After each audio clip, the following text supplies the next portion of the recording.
and he thought you were Bellamy. It is not funny. It really is. Anyway, she's off with him right now. I'd assume so. Those two will probably never be apart again. You think? Those two have been waiting 3 years to meet each other. I guess. So, how goes the hunt for the perfect suitor? As a matter of fact, I invited Thomas Langley, Prince and Gaunt, to a pre-coronation celebratory feast. Gauntish. Interesting flavor. Once you've seen the Rivierian, all the romance and old boring stories. Rory's much more than that, mark my words. I'm just happy at home. Is that so? I figured you'd be happy I'd left. I wish it hadn't taken me this long to become your friend. I'm sort of going to miss you when you and Bellamy whoosh off into the sunset behind Scott and his white horse. Sapphire, we have always been friends. Just one of us seems to have a bit of a flair for the dramatics. Surely you mean you. You do mean you, right?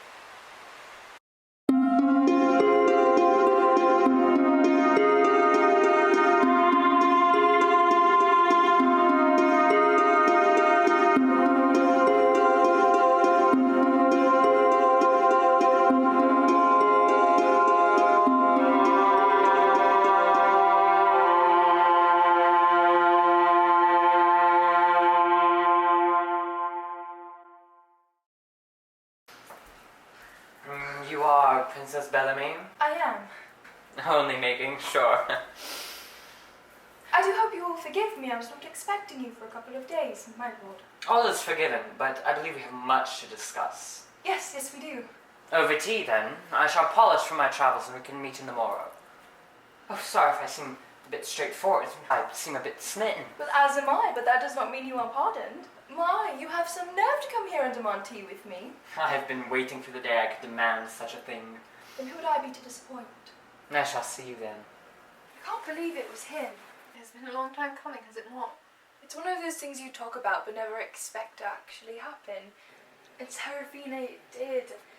There he was, and all my worries washed away. That's how love works. It's magic.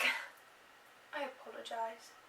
Should I not be speaking of this to you after leaving Rory? Do not apologize. This is your moment. This has been very looked forward to by both you and him. It is joyous. That's what Sapphire has been saying. All the pain is over and a joyous time begins. My time with him begins tomorrow, when I sit and have a cup of tea. For once, I agree with Sapphire. Think of all the times I've had the same cup of fellish tea, and now it surely will never be the same. I will remember tomorrow for the rest of my life. That's a lot you got in for a discussion over tea. Do not laugh at me. What?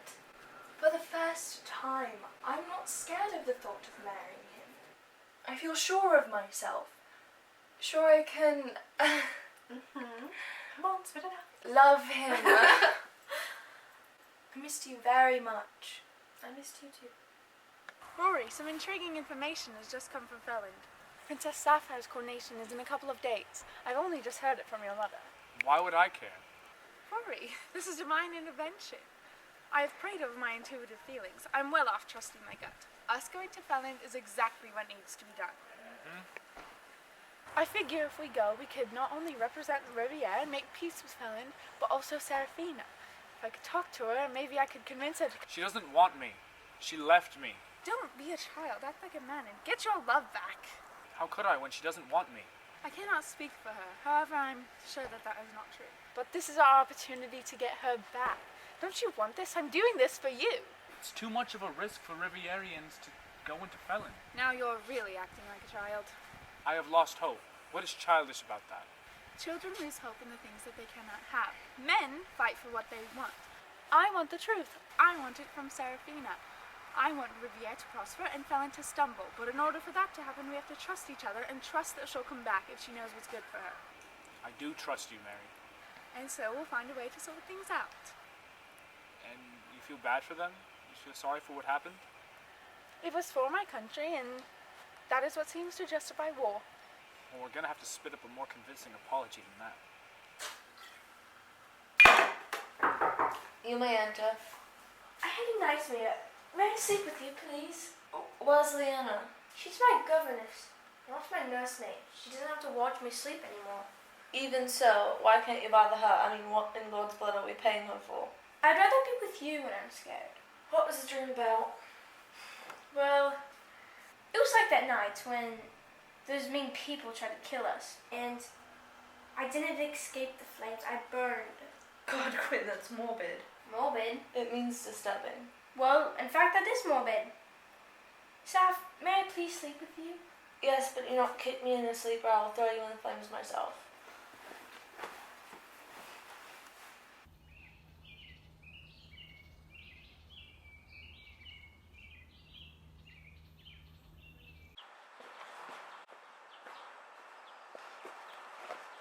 What happened to never again? I know, and I still don't think that we could be together. But you were my friend before you were my first love. I want you by my side as I rule. If I cannot be your husband, I cannot be at your side. That's where you're wrong. How do you figure? I told Lord Bastis to leave. That vile man. I need an advisor. Who better than you? A nobleman. You grew up in court. You know these things. Jemai, please. How could I while I still love you? How could I be so close and not be in love with you all the while? Because it's a way. It's a way for you to never have to leave me. A way for me to see you whenever I want. A way for me to hold on to a piece of myself that's still me. You're the only thing that I love about myself. How do you expect me to be so close and watch as you fall in love with another? I will never love him as much as I love you. And if I do not accept, I know you will. how can you be so sure? I know you, Jemai. You're a good man. You deserve this. Let me know what you decide.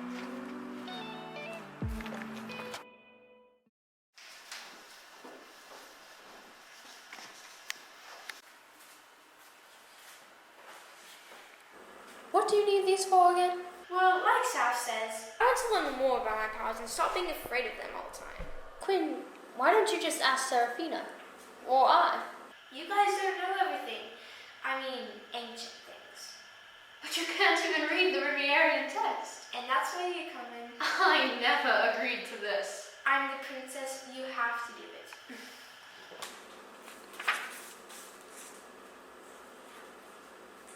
I know this one. It's an ancient Rivierian myth. The Girl of Ash and Stone. It's about a lonely girl who lived a very long time ago. Around the early days of the Nexus. She was well spoken for her estranged behavior. Always said to have brooding creatures around her. Creatures that can only be described as beasts. With the feeling she had no chance to evade them, she started a fire in her own home, burning herself to the ground with it.